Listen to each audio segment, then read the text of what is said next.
ఉంది.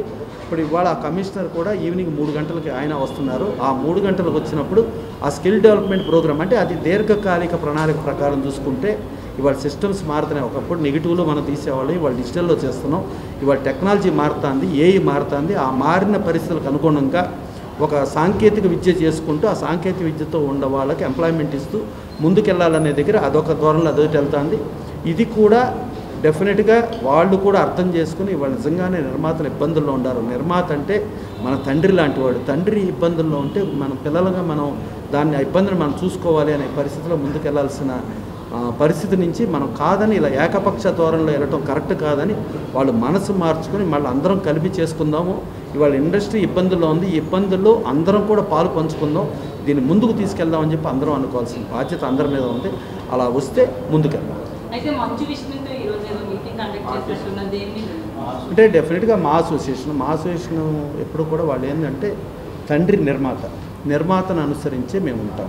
నిర్మాతకి ఏ ఇబ్బంది వచ్చినా నిర్మాత ఇబ్బందిని కాపాడుకోవాల్సిన బాధ్యత ఉంది. ఆర్టిస్టు అందరం కూడా మనం ఉన్నాం. ఇంకోటి ఏంటి, యాజిటీస్గా కార్మికుల పరంగా ఇప్పుడు రీసెంట్గా ఒక సినిమాకి చూస్తే రోజువారీ జీతభత్యాలు 18 కోట్లు ఇవ్వటం జరిగింది. ఒక సినిమాకి 40 కోట్లు ఇవ్వటం జరిగింది. ఇప్పుడు 30% పెరిగితే 18 + 5 కోట్ల 40 లక్షలకు వెళ్తే 23 కోట్ల 40 లక్షలు. అక్కడ ఆ సినిమాకి వాళ్ళు 25% నష్టం వచ్చే పరిస్థితి ఉంది. ఆ నిర్మాత చాలా ఇబ్బంది ఉన్న పరిస్థితి ఉంది. డిస్ట్రిబ్యూటర్ ప్రాబ్లం ఉన్నారు, ఎగ్జిబిటర్ ప్రాబ్లం ఉన్నారు, ప్రొడ్యూసర్ ప్రాబ్లం ఉంది, ఇండస్ట్రీనే ప్రాబ్లం ఉంది. కాబట్టి ఈ ఇండస్ట్రీ ప్రాబ్లంని అడ్రస్ చేసుకుంటూ అందరం ముందుకు వెళ్దాం అనేది ఏదైతే ధోరణి ఉందో కార్మికులు కూడా అర్థం చేసుకుని వస్తారని ఆశిద్దాం. డెఫినెట్గా లేబర్ కమిషనర్ గారు కూడా ఆయన పర్ఫెక్ట్గా ఎత్తబాటు చేస్తారు. వచ్చి వాళ్ళు డెఫినెట్గా తండ్రితో పాటే అంటే ఎప్పుడు కూడా మీరు చూసుకుంటే ఎన్టీ రామారావు సూపర్ స్టార్, ఆయన పెద్ద స్టార్ అయినా కూడా అశ్విని దత్ గారు ఆయన అభిమానిగా ఆయన వచ్చినా కూడా ఆయనకి వాళ్ళ దండం పెట్టి మీ అభిమాని అండి అని చెప్పినా కూడా అశ్విని దత్ గారు ప్రొడ్యూసర్గా సినిమా చేస్తామంటే ఎన్టీ రామారావు హీరోగా ఉన్నా కూడా లెగిసి నిలబడి దండం పెట్టారు. దండం పెట్టి ఏంటంటే సార్ మేము కార్మికులు సార్, మీరు ఇచ్చే డబ్బులతో మేము బతుకుతున్నాం సార్, నిర్మాత మీరు తండ్రి లాంటి వారు, మీరు బాగుండాలి అనుకుని అలా రామారావు కానీ, నాగేశ్వరరావు కానీ, కృష్ణ గారు కానీ, కృష్ణదాస్ గారు కానీ, సోహన్ బాబు గారు కానీ, చిరంజీవి గారు కానీ, బాలకృష్ణ గారు కానీ, వెంకటేష్ గారు కానీ, నాగార్జున గారు కానీ, మోహన్ బాబు గారు కానీ అందరూ కూడా అదే ధోరణిలో ఎప్పుడు మన తరతరాలుగా వెళ్తుంది. ఇప్పుడు కూడా అలాగే వెళ్తామని వాళ్ళు తెలియజేశారు. అయితే మైత్రి వాళ్ళు ఈ వీళ్ళకి నోటీస్ ఇచ్చినట్టు ఉన్నారు కదా, మేము మా వేరే వర్కర్స్ని పెట్టుకుంటే యూనియన్ వాళ్ళు కాకుండా కార్డు ఉన్న వాళ్ళ అవసరం లేదు పీపుల్స్ మీడియా అంటే బేసికల్లీ ఒకటేంటంటే కార్మికుడు అంటే పేద కార్మికుడు బతకటానికి అందరూ కూడా డెఫినెట్గా కోఆపరేట్ చేయాలి. పేద కార్మికుడికి ఇబ్బంది రాకుండా ఉండాలి. ఇవాళ మన 24 క్రాఫ్ట్స్లో ఎలా ఉందంటే 5 లక్షలు, 7 లక్షలు, 8 లక్షలు, 10 లక్షలు అంటే ఇన్ని లక్షల రూపాయలు మీకు పెట్టుబడి పెడితేనే మీరు పని చేయడానికి అర్హత కల్పిస్తారంటే ధనిక కార్మికులకు మాత్రమే మీరు అవకాశం కల్పిస్తారా? ఒక స్కిల్, హైయెస్ట్ స్కిల్ ఉంది, ఆయన దగ్గర డబ్బులు లేవు, ఆయన పని చేయాలనుకున్నాడు, ఆయన పని చేయడానికి వీలు లేదంటారు. తప్పు. పని చెయ్యాలి. ప్రతి పేద కార్మికుడికి న్యాయం జరగాలి. మన తెచ్చుకున్నారు దానికి సూటబుల్ అని చెప్పి తెచ్చుకున్నారు. సినిమాకి కులం, మతం, జాతి, ప్రాంతం అనేది ఉండకూడదు, ప్లస్ రిస్ట్రిక్షన్స్ ఉండకూడదు. ఇప్పుడు వాళ్ళ కాస్ట్యూమ్ డిజైనర్స్ మన పాతప్పుడు కాస్ట్యూమ్స్ ఇచ్చేసే వాళ్ళకి వాళ్ళ costume designer updated fashion technology అని వచ్చింది, వాళ్ళు వచ్చారు. మేకప్లో రకరకాల టెక్నిక్స్ వచ్చినాయి, రకరకాల టెక్నిక్స్. ఇప్పుడు భారతీయుడికి మేకప్ చేయాలి, ఒకవేళ మన దగ్గర కాదనుకుంటే అందులో ఉన్నప్పుడే పేద కార్మికులు వీళ్ళకి గుర్తొచ్చారా అంటున్నారు. ఇన్నాళ్ళు అయితే ఈ ఇనిషియేటివ్స్ తీసుకోలేదు కదా. అంటే ఎప్పుడూ కూడా మీరు కాంపిటేటివ్ కమిషన్ ఆఫ్ ఇండియా ఇవాళ ఇచ్చిన కేసు కాదు, ఎప్పుడో ఇచ్చింది. మీరు ఇది తప్పు, మీరు మార్చుకోండి అంటే కాంపిటేటివ్ కమిషన్ ఆఫ్ ఇండియాని కూడా మీరు ధిక్కరించే అధికారం మీ చేతిలో ఉందనుకుంటున్నారా? తప్పు. కాంపిటేటివ్ కమిషన్ ఆఫ్ ఇండియా ఇచ్చిన ఒక నిర్ణయం ఏదైతే ఉందో అది ట్రిబ్యునల్కి వెళ్ళాలి, ట్రిబ్యునల్ నుంచి అవసరమైతే హైకోర్టుకి వెళ్ళాలి. దానిపైన ఓన్లీ సుప్రీంకోర్టుకి మాత్రమే అర్హత ఉంది. అది మోనోపలి రిస్ట్రిక్ట్ అంటే గుత్తాధిపత్యంగా కొద్దిమంది బతుకుతాం ఇంకెవరిని బతకనివ్వం అనేది భారతదేశ వ్యాప్తంగా ఎక్కడ ఏం జరిగినా అలా కాదు, అందరూ బతికేటట్టు ఏర్పాటు చేయడానికి ఉన్నదే కాంపిటేటివ్ కమిషన్ ఆఫ్ ఇండియా. అది రిటైర్డ్ జడ్జెస్ వాళ్ళందరూ ఉంటారు, జడ్జిలు ఉంటారు, వాళ్ళని ఛాలెంజ్ చేయాల్సి ఉంటే ట్రిబ్యునల్, సుప్రీంకోర్టు అంతగా తప్పితే ఇంక వేరే ఏది లేదు.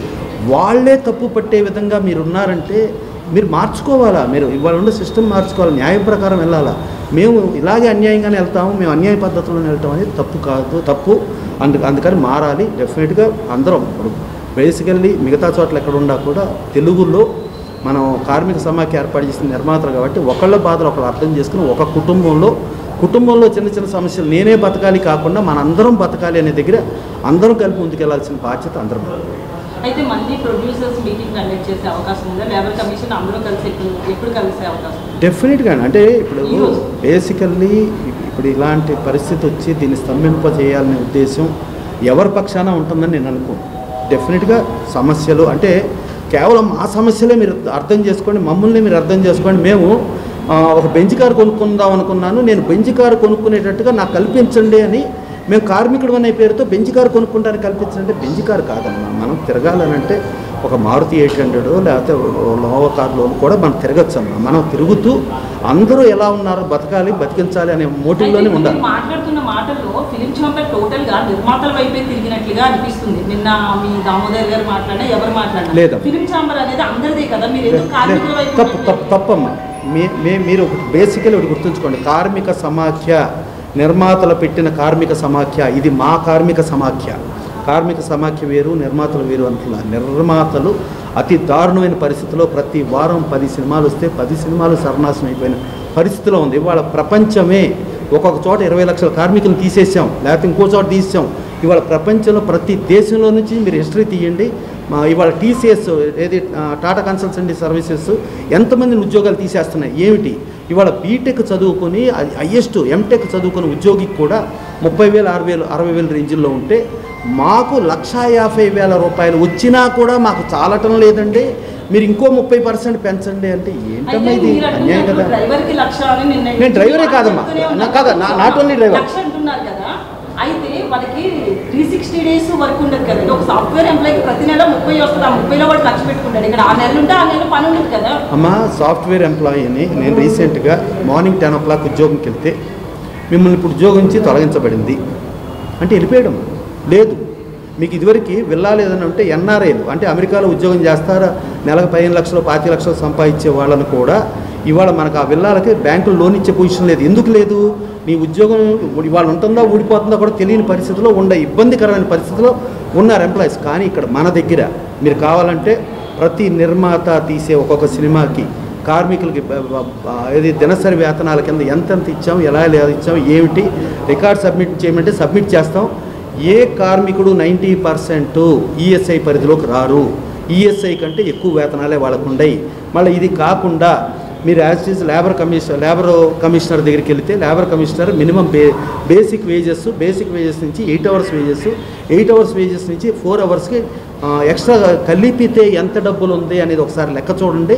మనం ఎంత ఇస్తున్నామో లెక్క చూడండి. లెక్క చూసి లెక్కను అవగాహన చేసుకుని మనకి ఆ లేబర్ కమిషనర్ గారు ఇచ్చేదానికంటే చాలా ఎక్కువగా ఇస్తున్నాం. మళ్ళీ ఇంకోటి ఏంటంటే ఎక్కడైనా కానీ మీరు ఆ ప్లేస్కి మీరు రావాలా, కానీ మేమే ప్లేస్కి వచ్చి ఏర్పాటు చేస్తాం, మేమే ప్రయాణ భత్యాలు ఇస్తాం, మేమే ఇన్ని చేస్తున్నాం. చాలా బాగా చూసుకుంటూ ఒక అతిథి దేవో భవ కంటే కూడా నిర్మాత చాలా బాగా చూసుకున్నాడు. నిర్మాత ఏంటంటే మనం అయిపోయినా కూడా 10 మందికి అన్నం పెట్టి బ్రహ్మాండంగా చూసుకుంటే బాగుంటుందని అనుకుంటున్న పరిస్థితిలో ఇవాళ నిర్మాత కేవలం 5,000 రూపాయల పెన్షన్తో బతికే పరిస్థితి, దౌర్భాగ్య పరిస్థితిలో ఇవాళ ఉంది.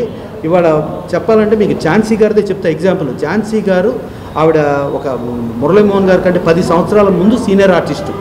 ఆవిడ సీనియర్ ఆర్టిస్ట్గా ఉండి, నిర్మాతగా ఉండి, మీడియేటర్గా ఉండి, ఫిలిం నగర్లో ఒకప్పుడు 2 story బిల్డింగ్ ఓనర్ అయ్యి ఉండి ఫైనల్లో బతకడానికి ఇబ్బంది ఉంటే మేమే విజయవాడ వృద్ధాశ్రమంలో చేర్చి డైరెక్ట్ ఆ వృద్ధాశ్రమంకి మేమే ప్రొడ్యూస్ కౌన్సిల్ నుంచి 5,000 రూపాయలు పెన్షన్ చేస్తుంటే బతుకుతూ ఆవిడ దాని నుంచి శివైక్యం చెంది కాలం చేయటం జరిగింది. ఇలా చాలామంది ప్రొడ్యూసర్స్కి ఈ 5,000 రూపాయలతో బతుకుతా అంటే మీరు అంతసేపు కార్మికులు, నిర్మాత అంటే పెట్టుబడిదారుడు, కార్మికుడు అంటే ఏదో మేము పేద కార్మికులకు వ్యతిరేకం కాదు. పేద కార్మికులకు అందరికీ పని కల్పించడానికే మేము కంకణం కట్టుకునే ఉన్నాం, వెరీ క్లియర్. కానీ నిర్మాత ఇంత దౌర్భాగ్య పరిస్థితిలో, ఇంత ఇబ్బంది పరిస్థితులు, ప్లస్ నిర్మాత వెళ్ళి ఒకళ్ళని అడుక్కోగలిగే పరిస్థితి కూడా లేకుండా నిర్మాత అంటే అర్థం ప్యాషన్ ఎందుకు అని అంటే ప్యాషన్ సినిమా చేయటం ఎందుకు అంటే దానికి మనం ఆన్సర్ చెప్పలేము. ఇప్పుడు ఏమవుతుందంటే భార్యాభర్తలు ఇద్దరు పెళ్లి చేసుకుంటారన్న, పెళ్లి చేసుకుంటే తర్వాత గొడవలు, విడాకులు, గొడవ ఎన్నో వస్తే ఇలా సమస్య ఉన్నప్పుడు మీరు పెళ్ళి ఎందుకు చేసుకున్నారు అని అంటే పెళ్లి చేసుకోవాలమ్మా, చేసుకుంటాం. కానీ మంచోళ్ళు దొరుకుతారని చేసుకుంటాం కదా. ఇలాగే విడాకులు లేకపోతే ఇలాగే అందరికీ దొరుకుతుందని అనుకుంటామా? అర్థం చేసుకున్నాం.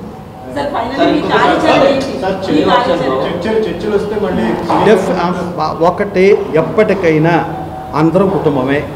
కుటుంబంలో ఉన్న కష్ట నష్టాలను అందరం అర్థం చేసుకుని ఒకళ్ళకొకళ్ళు మీరు బాగుండండి, మేము బాగుంటాం, మనందరం బాగుందాం. అంతేకాని మీరు నాశనం అయిపోండి మేము మాత్రమే బాగుంటామనే భాషకి మేము విరుద్ధం. డెఫినెట్గా విన్ విన్ సిచ్యువేషన్లో అందరం బాగుందాం, అందరం కలిసికట్టుగా ఉందాం, అందరం అర్థం చేసుకుందాం. ఇవాళ ఒక ఇబ్బందికరమైన పరిస్థితి వచ్చింది. ఈ ఇబ్బందిలో మనం కూడా పాలు పంచుకుందాం. ఒక కుటుంబ పెద్దకి ఇబ్బంది వచ్చిందంటే కుటుంబంలో ఉన్న అందరూ కూడా ఇదిగోండి నా నగలు తీసుకోండో లేకపోతే నా డబ్బు తీసుకోండో, ముందు ఈ కుటుంబాన్ని మనం చక్కదిద్దుకుందాం అనే ధోరణిలో ముందుకెళ్ళే పరిస్థితి నుంచి బదులు, లేదు నీకు ఇబ్బంది వచ్చింది, ఇప్పుడు నేనైతే సుఖంగా ఉండి నేను వెళ్ళిపోతా, నేను విడిపోయి వెళ్ళిపోతా, నేను ఇంకో చోటుకి వెళ్ళిపోతా అనే స్వార్థపూరిత ధోరణి కాకుండా అందరం కలిసికట్టుగా ఈ సమస్యని పరిష్కరించుకుంటాం.